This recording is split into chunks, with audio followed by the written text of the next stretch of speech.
Şerife'nin örgü dünyasına hoş geldiniz.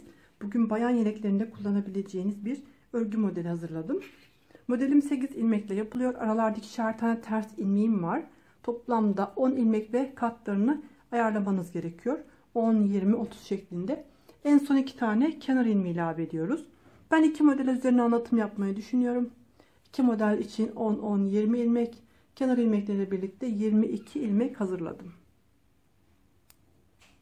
Şu anda örgümün ön sırasındayım. Burası ilk sıram. Başlangıçtaki 2 ilmeğimi ters olarak örüyorum. Sonraki 8 ilmeğimi düz olarak örüyorum.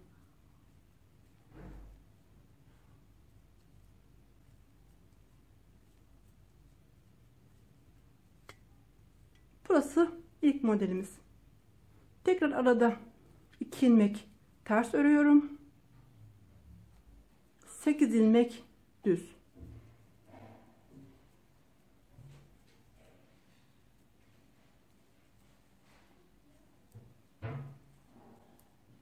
Tekrar 2 ilmek ters örerek sıramı tamamladım. Örgümün arka yüzündeyim. Burası ikinci sıram. Bu sırada baştaki 2 ilmeğimi düz, sonraki 8 ilmeğimi ters şeklinde örüyorum. İlmeklerim aynen oldukları gibi sıra boyunca örüyorum.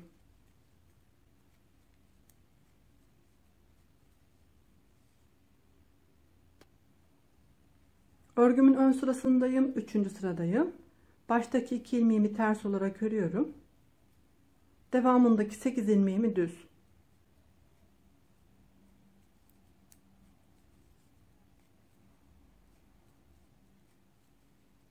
Aradaki 2 ilmeğimi ters örüyorum. Sıra boyunca ilmeklerimi aynen oldukları gibi örmeye devam ediyorum. Örgümün arka sırasındayım. 4. sıradayım. Bu sırada ilmeklerimi aynen oldukları gibi örmeye devam ediyorum.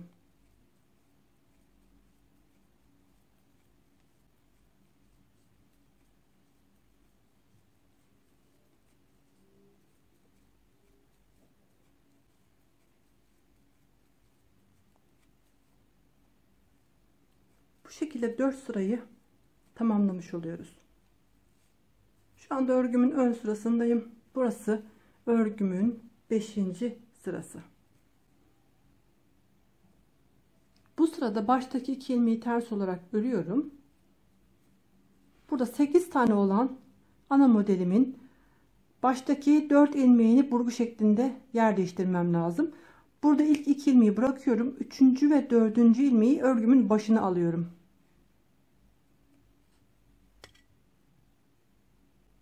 Üçüncü ve 4. ilmeği örgümün ön yüzünden şişimin başına geçirdim. Sonra bu 4 ilmeği düz olarak örüyorum. Modelimin ilk yarısını tamamladım. Şimdi baştaki 2 ilmeği bu defa örgümün sonuna almam lazım. Baştaki 2 ilmeği örgümün ön yüzünden şişimin arkasına geçiriyorum. Ve yer değiştirdikten sonra bu 4 ilmeği düz olarak örüyorum. Böylece ortadaki 4 ilmeği iki kenara doğru açmış oluyoruz. Devamındaki 2 ilmeği ters ördüm. Tekrar aynı şekilde 3. ve 4. ilmeği örgümün başına geçiriyorum. Yer değiştirdiğim bu 4 ilmeği önce düz olarak örüyorum. Bu defa baştaki 2 ilmeği örgümün sonuna alıyorum. Yer değiştirdikten sonra bu 4 ilmeği düz olarak örüyorum.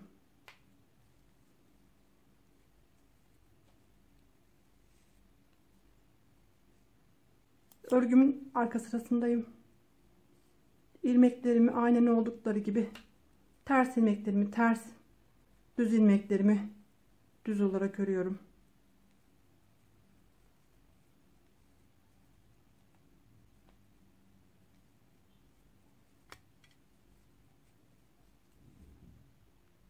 Tekrar örgümün ön yüzündeyim.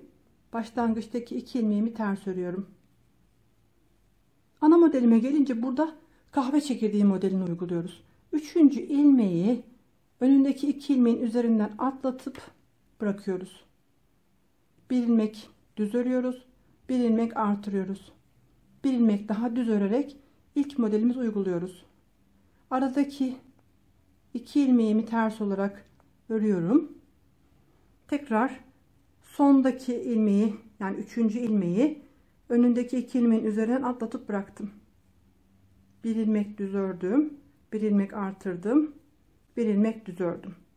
Bu şekilde 2 adet kahve çekirdeği modeli uyguluyoruz. Arada 2 tane ilmeğimi ters örüyorum ve ikinci modelimi aynı şekilde devam ediyorum.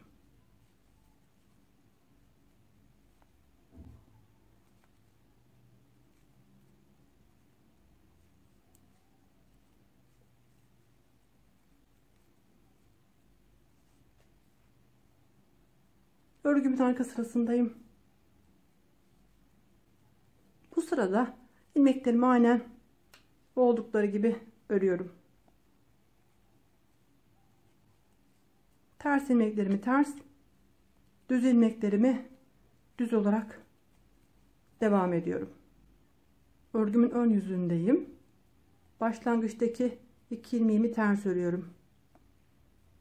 Kahve çekirdeği modelini bu sırada 3 ilmek düz örerek hiçbir uygulama yapmadan devam ediyorum. Arada 2 ilmek ters ördüm. Tekrar 3 ilmek düz olarak ördüm. İki modelin arasındaki 2 ters ilmeğimi ördükten sonra ikinci modelimi aynı şekilde devam ediyorum.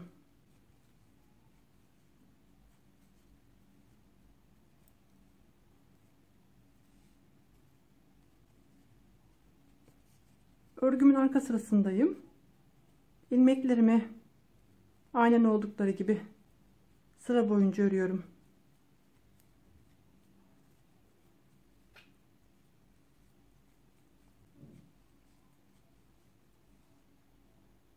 Tekrar örgümün ön yüzündeyim.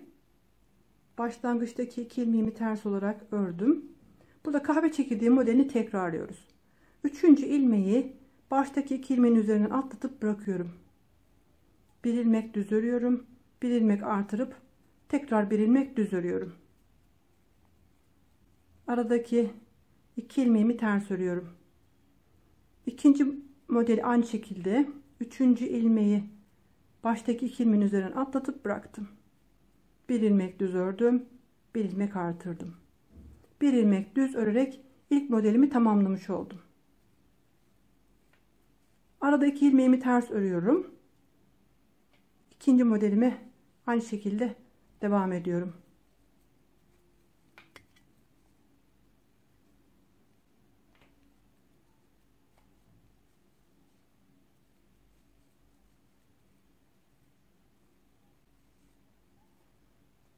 Örgümün arka sırasındayım.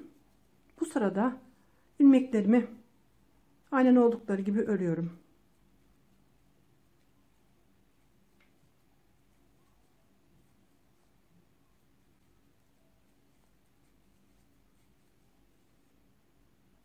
Tekrar örgümün ön yüzündeyim. Burada 2 sıra kahve çekirdeği modelimizi oluşturduk. Bu sırada baştaki 2 ilmeği ters olarak örüyorum. Modelimi oluşturan 8 ilmeği düz olarak örüyorum.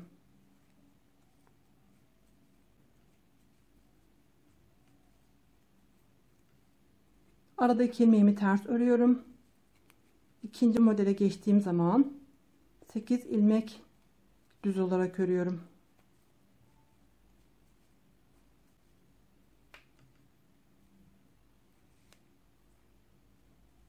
Örgümün arka sırasındayım. Burada düz ilmeklerimi düz, ters ilmeklerimi ters olarak sıra boyunca örüyorum.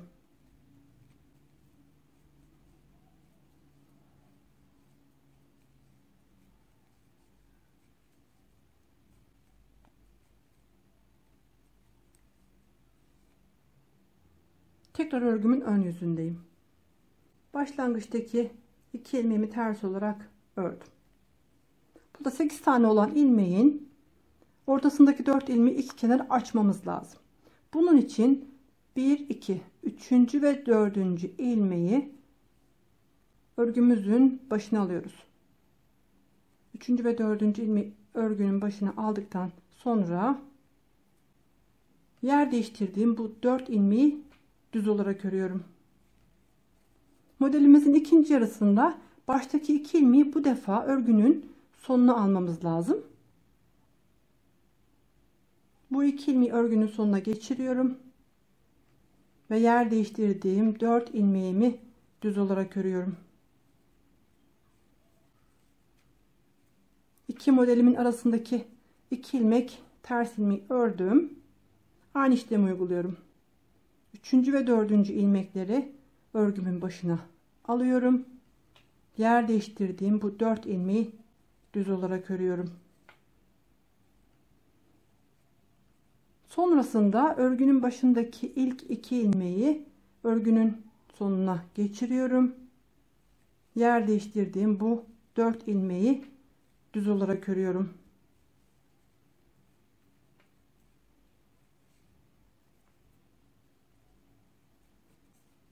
Örgümün arka sırasındayım. Bu sırada ilmekleri aynen oldukları gibi sıra boyunca örüyorum.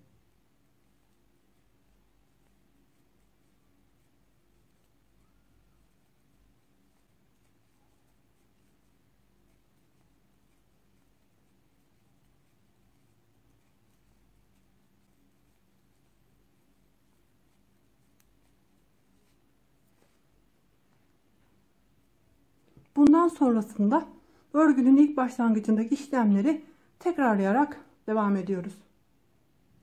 Ben yelek şeklinde şöyle bir küçük parçada çalıştım. Modelin nasıl durduğunu görmenizi istedim.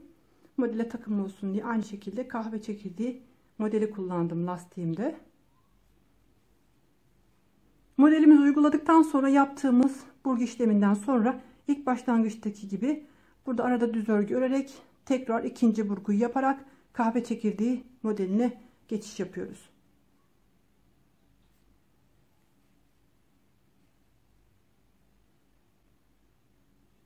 Burası örgümüzün arka tarafı. Herkese kolay gelsin.